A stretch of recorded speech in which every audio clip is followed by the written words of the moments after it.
1970 দশকের alternate America. তখন সেখানে চলছে মিলিটারি শাসন। দেশের অবস্থা দিন দিন খারাপ হচ্ছে, অর্থনৈতিক ব্যবস্থা তলানিতে। এটাকে সামাল দিতেই মেজর শুরু করল লং ওয়াক নামের একটা অদ্ভুত প্রতিযোগিতা, যেটা জিততে পারলে প্রতিযোগী পাবে প্রচুর অর্থ এবং তার একটা মনের ইচ্ছে পূরণ করার সুযোগ। তবে টুইস্ট হলো, অংশগ্রহণকারীরা হাঁটা শুরু করলে কেউ থামতে পারবে না, এমনকি তাদের হাঁটার গতি কমানো যাবে না, কারণ এই দুটোর কোনো একটা হলেই মৃত্যু নিশ্চিত। সবথেকে বড় কথা, এই প্রতিযোগিতার কোনো ফিনিশ লাইন নেই। তাহলে এখন প্রশ্ন আসতেই পারে, এখানে উইনার ডিসাইড হবে কি করে, এবং এমন পরিস্থিতি হবে জেনেও কেন অংশগ্রহণ করছে দেশের হাজারো যুবক? সেইটা জানার জন্য দেখতে হবে দ্য লং ওয়াক মুভির এক্সপ্ল্যানেশন, যেটা 1979 সালে স্টিফেন কিংয়ের লেখা উপন্যাস থেকে অনুপ্রাণিত। সালটা 1970। অল্টারনেট ডিস্টোপিয়ান আমেরিকা সদ্য দ্বিতীয় বিশ্বযুদ্ধ শেষ করার পর থেকেই শুরু হয়েছে মিলিটারি শাসন, আর শাসক হচ্ছে মিলিটারি মেজর, যার বিপক্ষে কোনো কথা বলা মানেই মৃত্যু। এই শাসনের পর থেকেই দেশে শুরু হয়েছে দুর্ভিক্ষ, মহামারী, এমনকি দারিদ্রতা, যা দিন দিন আকাশ ছুঁয়ে চলেছে। বেশিরভাগ লোকের দুমুঠো খাওয়ার মতো পয়সাও নেই, আর যাদের আছে তাদের চলছে বিলাসবহুল জীবনযাপন। তবে এই সংখ্যাটা হাতে গোনা। এই ভয়াবহ অর্থনৈতিক মন্দার কারণেই মেজরের নেতৃত্বে প্রতি বছর লং ওয়াক নামের একটা স্পোর্টিং ইভেন্ট আয়োজন করা হয়। এই লং ওয়াক দরিদ্র জনগণের মধ্যে দেশপ্রেম এবং তাদের উদ্বুদ্ধ করার জন্য চালু করা হয়েছিল, কারণ এই লং ওয়াকে যারা অংশগ্রহণ করে তাদের এক একজনকে যোদ্ধা রূপে দেখানো হয়, যারা নাকি দেশের জন্য কিছু করছে। এবং এই লং ওয়াকে যে জিতে বাড়ি ফেরে তাকে দেশ নায়ক হিসেবে ধরা হয়। বলা যেতে পারে 1 বছরের জন্য সবথেকে সম্মানিত ব্যক্তি। তবে এই লং ওয়াকের কিছু নির্দিষ্ট নিয়ম আছে। এই ওয়াকে জিততে পারলে সেই প্রতিযোগী পায় প্রচুর পরিমাণ অর্থ, যা দিয়ে তার পরিবার সমস্ত দারিদ্রতা এক নিমেষের মধ্যে দূর করতে পারে, এবং এর সাথেই সে তার যে কোনো ইচ্ছে পূরণ করার অধিকারও পাবে। তাই প্রতি বছর যখন লং ওয়াকের অংশগ্রহণের জন্য ফর্ম দেওয়া হয়, তখন আমেরিকার প্রায় সকল যুবক এই খেলায় অংশগ্রহণ করতে চায়, কারণ পুরো আমেরিকা জুড়ে দুর্ভিক্ষের শিকার। ফলে কেউ যদি একবার এই লং ওয়াক জিততে পারে তাহলেই জীবন বদলে যাবে, এমনকি তার পরবর্তী প্রজন্ম সেই টাকায় বসে খেতে পারবে। কিন্তু লং ওয়াক জেতা অত সোজা নয়, আর এতে সবাই অংশগ্রহণ করতেও পারে না। হাজার হাজার যুবক এই জন্য লাইনে দাঁড়ালেও আমেরিকার প্রতিটা স্টেট থেকে লটারির মাধ্যমে একজন করে বেছে টোটাল 50 জনকে এই লং ওয়াকে অংশগ্রহণকারী হিসেবে বেছে নেওয়া হয়। সেই 50 জনকে শত শত মাইল দিনের পর দিন, রাতের পর রাত হেঁটে চলতে হবে ঘন্টায় 3 মাইল বা 4.8 কিলোমিটার পার ঘন্টার গতিতে। কিন্তু টুইস্ট হলো, হাঁটা শুরু করার পর কেউ একবারের জন্য বিশ্রাম নিতে পারবে না বা থামতেও পারবে না। কোনো অংশগ্রহণকারী যদি কোনো কারণে এই নির্দিষ্ট গতির নিচে নেমে যায়, তাহলে তাকে 3টে ওয়ার্নিং দেওয়া হবে। প্রথমবার যদি সে এরকম ভুল করে তাহলে তাকে প্রথম ওয়ার্নিং দেওয়া হয়, এবং সে 10 সেকেন্ডের মধ্যে তার গতি বাড়াতে না পারলে 1 ঘন্টা পর তার ওয়ার্নিং উঠে যাবে। তবে যদি সে 30 সেকেন্ড পরও গতি বাড়াতে না পারে, তাহলে তাকে 3টে ওয়ার্নিং দিয়ে সেইখানে সেনারা গুলি করে শেষ করে দেবে। আর এইরকমভাবে যতক্ষণ না শুধুমাত্র একজন বেঁচে থাকছে, ততক্ষণ এই লং ওয়াক চলতেই থাকবে। তাই এইখানে কোনো ফিনিশ লাইন নেই।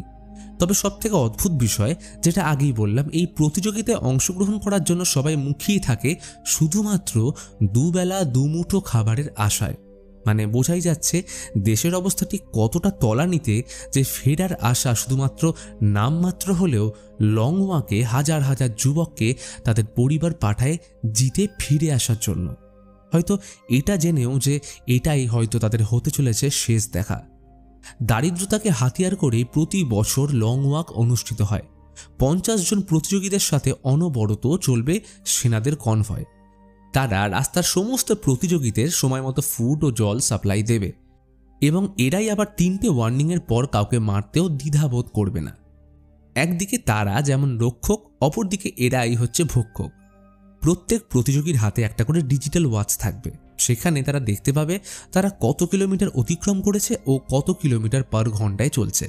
এই ঘড়ি দেখেই তারা তাদের গতি অ্যাডজাস্ট করবে। এছাড়াও প্রত্যেক অংশগ্রহণকারী যেহেতু নাম মনে রাখা অসম্ভব, তাই তাদের দেওয়া হবে 1 থেকে 50-এর মধ্যে একটা নির্দিষ্ট নাম্বার। এইটা দিয়েই আর্মিরা ওয়ার্নিং দেবে। পুরো ইভেন্টের আরও একটা ভয়ানক ব্যাপার হলো এই পুরো লং ওয়াক টিভিতেও লাইভ সম্প্রচার করা হয়ে থাকে। অর্থাৎ মানুষের চোখের সামনে দেশের যুবকদের শেষ করে দেওয়া হয়। তবে জনগণ সেটা নিয়ে প্রতিবাদের ঝড় তোলে না, বরং উপভোগ করে। সেনাদের যে কটা কনভয় থাকবে সেখানে লাগানো থাকে ক্যামেরা, তা দিয়েই এই সম্প্রচার করা হয়। এই প্রতিযোগিতায় সবাই জেতার জন্যই আসে, তাই একজন বেঁচে থাকা অবধি বাকিদের কত কিলোমিটার হাঁটতে হবে তা কেউ জানে না। আর এই কারণেই একবার লং ওয়াক শুরু হলে এটা অনেকগুলো শহরের উপর দিয়ে যায়। সেখানে জনগণেরা কোনো অংশগ্রহণকারীকে সাপোর্টের জন্য দেখতে আসতে পারে, তবে তাকে থামলে চলবে না। পুরো লং ওয়াক জুড়ে মেজর কিন্তু থাকে না, সে শুধুমাত্র মাঝের মধ্যে পরিস্থিতি দেখতে আসে আর একদম শেষে সেই বিজয়ী নাম ঘোষণা করে তাকে পুরস্কার তুলে দেয়। তো এই হচ্ছে পুরো লং ওয়াক স্পোর্টিং ইভেন্টের গল্প। তো এইবারেও 1 মে সকাল 8টায় আমেরিকার মেইন শহর থেকে লং ওয়াক শুরু হতে চলেছে, মানে যেটা স্টিফেন কিংয়ের নোভেলের বিখ্যাত শহর। আর হোম স্টেট থেকে এই বছর অংশগ্রহণ করছে রেমন্ড রে গ্যারাটি। প্রতিযোগিতার দিন সকালে রের মা তাকে ছাড়তে এলে এই লং ওয়াকে অংশগ্রহণ করতে বাধা দেয়, কারণ রের বাবা বেশ কিছু বছর আগেই মারা গেছেন। আর এখন সে জানে একবার এই প্রতিযোগিতায় রে অংশগ্রহণ করলে ফিরে আসার সুযোগ নেই বললেই চলে। আর তাদের কাছে ঠিকঠাক টাকাও আছে, তাই জীবনে ঝুঁকি নিয়ে অংশগ্রহণ করার মানেটা কি? তবে প্রতিযোগিতা থেকে নাম উইথড্র করার ডেট অলরেডি পেরিয়ে গেছে। সে কোনো মতে এইখান থেকে আর পিছোতে পারবে না। এমনকি সে শুধু লং ওয়াকে অংশ নিতে চায় না, বরং এটা জিতে মনের ইচ্ছে পূরণ করতে চায়। মাকে একবার শেষবারের মতো জড়িয়ে ধরে বিদায় জানিয়ে রে লং ওয়াক করতে শুরু হওয়ার কিছুক্ষণ আগে স্টার্টিং লাইনে পৌঁছলে তার সাথে পরিচয় হয় Pete, Art, Curly, Gary, Callie, Hank ও রিচার্ডের। এরাও তারই মতো বিভিন্ন স্টেট থেকে প্রতিযোগিতায় সিলেক্ট হয়ে লং ওয়াকে অংশগ্রহণ করার সুযোগ পেয়েছে। এদের মধ্যে সবথেকে ছোট হচ্ছে 18 বছরের কার্লি, যার এখন বন্ধুদের সাথে খেলার বয়স, স্কুলে যাওয়ার বয়স। সে পরিবারের মুখে খাবার তুলে দেওয়ার জন্য অংশগ্রহণ করছে এই প্রতিযোগিতায়। সে জানে সে হয়তো কিছু জিততে পারবে না, ঘরে ফিরবে শুধু তার মৃতদেহ। তবুও এই দুর্ভিক্ষ থেকে বেরোনোর জন্য তার পরিবারের একমাত্র আশা কার্লি। এমন সময় ঠিক সকাল 8টায় মেজর স্টার্টিং লাইনে পৌঁছলে সে প্রথমে সকলের মধ্যে দেশভক্তি জাগিয়ে তোলার জন্য বক্তৃতা দিয়ে সকল প্রতিযোগীকে তাদের নির্দিষ্ট নাম্বারের ট্যাগ ও রিস্টওয়াচ দিয়ে প্রতিযোগিতা শুরু করার নির্দেশ দেয়। সময় মতো লং ওয়াক শুরু হলে সেনাদের জিপও তাদের সাথে চলতে শুরু করে। সেখানে লাগানো ক্যামেরা দিয়ে লং ওয়াকের লাইভ সম্প্রচার শুরু হয়ে গেছে। আর প্রত্যেক প্রতিযোগীর পরিবার টিভির দিকে তাকিয়ে হয়তো অপেক্ষা করে আছে যে তাদের সন্তান কখন বাড়ি ফিরবে। প্রথমে সবাই বেশ আরামে নির্দিষ্ট গতিতেই 5 মাইল অতিক্রম করে ফেলে। চলতে চলতে আর্ট বলে এই ওয়াক জিতলে সে প্রচুর টাকার মালিক হবে, তার সব স্বপ্ন পূরণ হয়ে যাবে, আর সর্বোপরি তার পরিবার সুখের মুখ দেখবে। এইটা শুনে রে বলে সে এখানে টাকার জন্য আসেনি, বরং তাকে এই লং ওয়াক জিততে হবে, কারণ সে এর চেয়েও গুরুত্বপূর্ণ কিছু জিনিসের জন্য অপেক্ষা করছে। আর তাছাড়া এত বছর ধরে লং ওয়াক হয়ে আসছে, প্রতি বছর কেউ না কেউ জিতছে। মেজরের কথা অনুযায়ী লং ওয়াকে অংশগ্রহণ করা মানে দেশের জন্য সেটা গর্বের বিষয়। এই কারণে এত ছেলে এর জন্য মৃত্যুর পরোয়া না করে অংশগ্রহণ করতে চায়। আসলে পরিবারের বর্তমান হাল ভালো করতে হলে এই লং ওয়াকে অংশগ্রহণ করা ছাড়া আর কোনো উপায় নেই। এখানে কেউ ইচ্ছে করে অংশগ্রহণ করতে চায় না, পরিস্থিতি তাদের বাধ্য করে। এছাড়াও কেউ জানে না এর আগে যারা লং ওয়াকে জিতেছে তারা এখন কোথায়, তারা এখন টাকা নিয়ে কীই বা করছে। ইতিমধ্যে আরও একটু পথ অতিক্রম করলে হঠাৎ কার্লির পায়ে টান ধরলে সেনারা তাকে ওয়ার্নিং দিতে শুরু করলে রে ও পিট তাকে বাঁচানোর জন্য অনেক চেষ্টা করলেও যন্ত্রণার কাছে তাকে শেষ অবধি হার মানতে হয়। চলার সবটুকু শক্তি হারিয়ে ফেলে 18 বছরের বাচ্চা কার্লি মাটিতে বসে পড়লে সেনাবাহিনী তাকে শেষ ওয়ার্নিং দিয়ে নির্দয়ভাবে গুলি করে শেষ করে দেয়।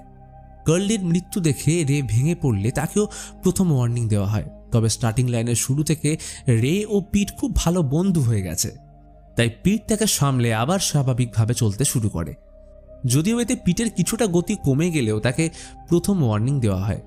এদিকে প্রথম প্রতিযোগীর মৃত্যুর খবর শুনে মেজর এসে বাকি 49 জনের সাথে দেখা করে তাদের উৎসাহিত করে বলে, লং ওয়াকের প্রথম যোদ্ধা ইতিমধ্যেই আর তাদের সাথে নেই, তাই এখন বাকিদের কার্লির জন্য চলতে হবে যতক্ষণ না তার মতোই বাকি 48 জনও মারা যাচ্ছে। মেজরের এই কথাগুলো বাকিরা শুনলেও রে তার কথায় কোনো পাত্তা না দিলে পিট জিজ্ঞেস করে তার সাথে মেজরের কিসের এত শত্রুতা যে সে তাকে সম্মানই করে না।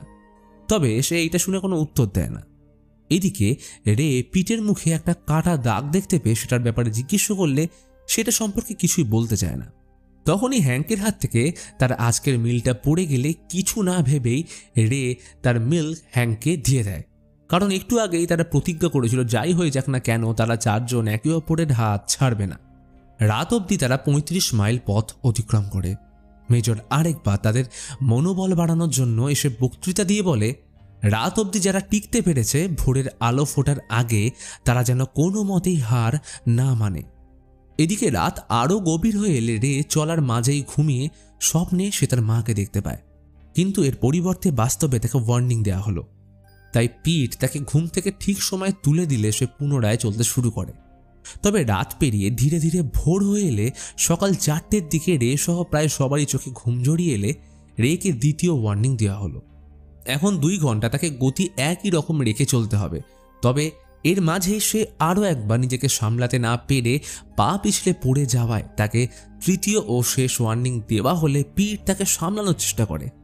এমন সময় শুরু হয় এক ভয়ানক মৃত্যুলীলা।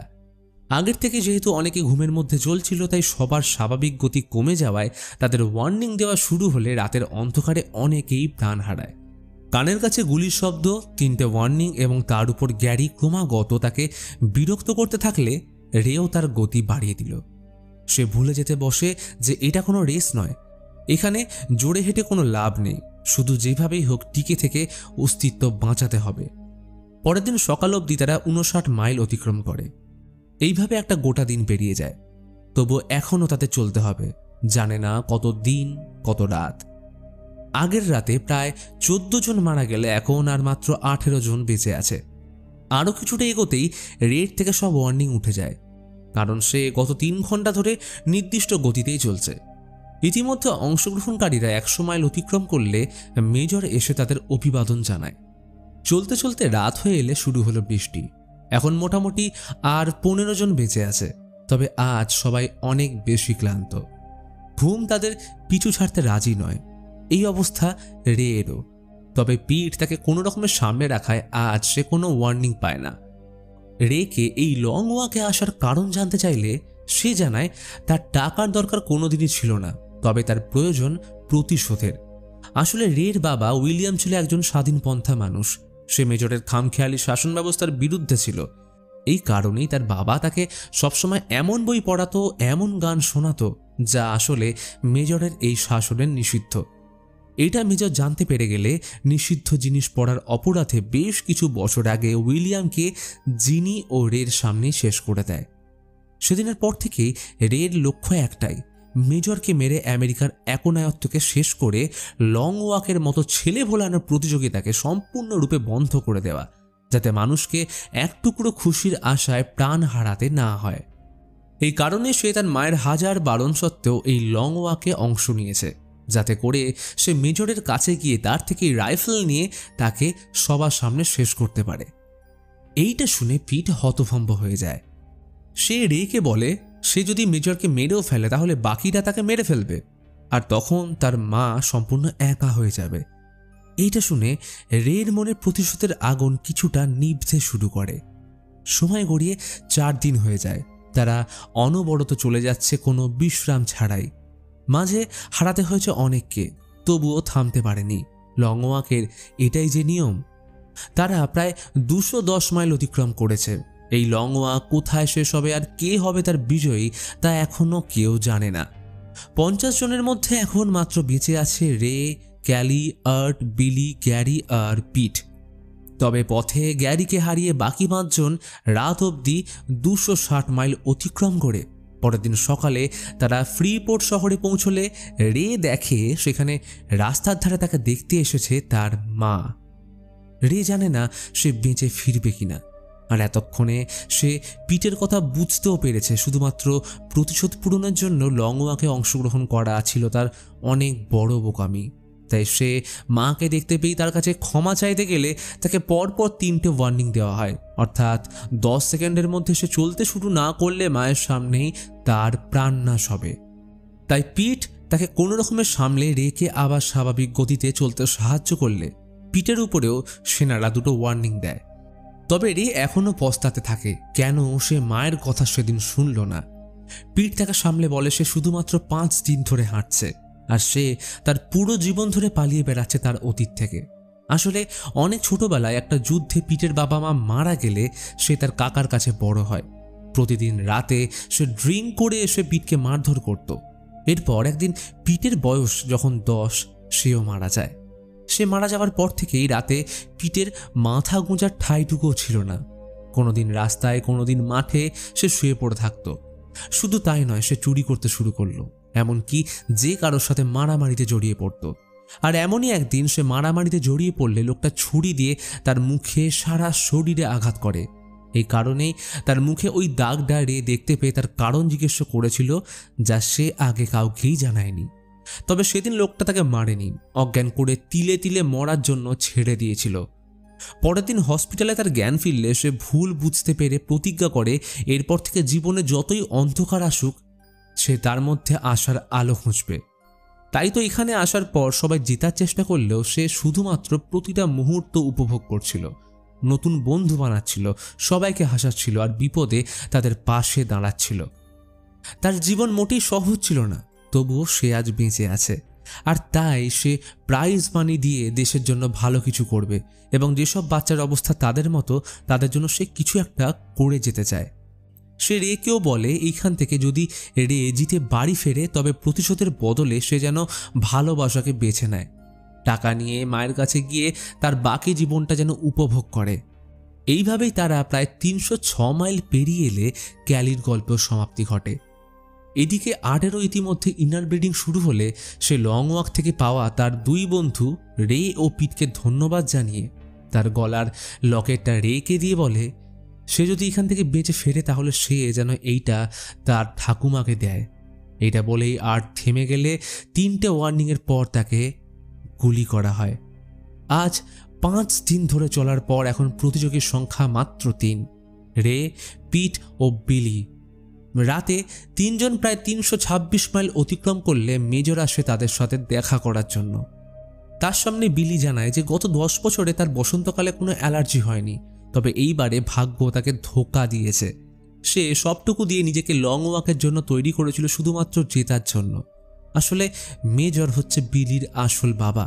এই শহরের চারিদিকে বিলির মতোই আরও অনেক তার অবৈধ সন্তান রয়েছে, তবে বিলি এতদিন ধরে লং ওয়াকের জন্য প্রস্তুতি নিয়েছে শুধুমাত্র মেজরের পরিবারের অংশ হতে।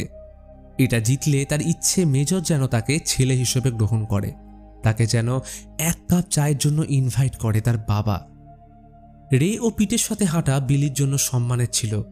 এইটা বলেই সে থেমে গেলে বাবার সামনেই মারা যায় তার সন্তান বিলি স্টেভিন্স। এখন রে ও পিট হচ্ছে শেষ 2 প্রতিযোগী। তারা দুজনে 331 মাইল পথ পেরিয়ে একটা শহরে এলে দেখে তাদের মধ্যে কে বিজয়ী হবে তা দেখার জন্য বহু মানুষ ভিড় জমিয়ে তাদের জন্য চিয়ার করছে। এমন সময় সবার সামনে রেকে বিজয়ী করার জন্য পিট বসে পড়লে রে তাকে ধরে উঠিয়ে চলতে উৎসাহ দেয়। দুজনেরই এখন 3টে করে ওয়ার্নিং চলে আসা তাদের কাছে স্বাভাবিক গতিতে ফিরে আসার সময় খুবই কম। তাই পিটকে সাথে নিয়ে রে আবার চলতে শুরু করলে একটু এগিয়েই এইবার পিটকে জেতানোর জন্য রে নিজে বসে যায়। আগে যেহেতু 3টে ওয়ার্নিং ছিল তাই এখন মেজর তাকে তার বাবার মতোই নিজে হাতে গুলি করে এত লোকের সামনে শেষ করে দেয়। অতঃপর পিট একাই বেঁচে থাকায় মেজর তাকে বিজয়ী হিসেবে ঘোষণা করে অভিনন্দন জানিয়ে পিটকে তার ইচ্ছের কথা জিজ্ঞেস করলে সে রের পরিকল্পনা অনুযায়ী একটা রাইফেল চেয়ে গোটা দেশের সামনে মেজরকে গুলি করে তার ভাইয়ের মৃত্যুর প্রতিশোধ নেয়। আসলে সবসময় সব যুদ্ধ ভালোবাসা দিয়ে জেতা যায় না। কিছু সময় যুদ্ধ জেতার জন্য মূল অস্ত্র হয়ে দাঁড়ায় ঘৃণা, হিংসা আর হিংস্রতা। মেজরকে শেষ করে এরপর ফাঁকা, নীরব, নির্জন রাস্তায় অন্ধকারে বিলীন হয়ে যায় এই বছরের লং ওয়াকের বিজেতা পিটার ম্যাকফ্রিস। আর এইখানেই শেষ হয় আজকের এই অসাধারণ মুভি দ্য লং ওয়াক।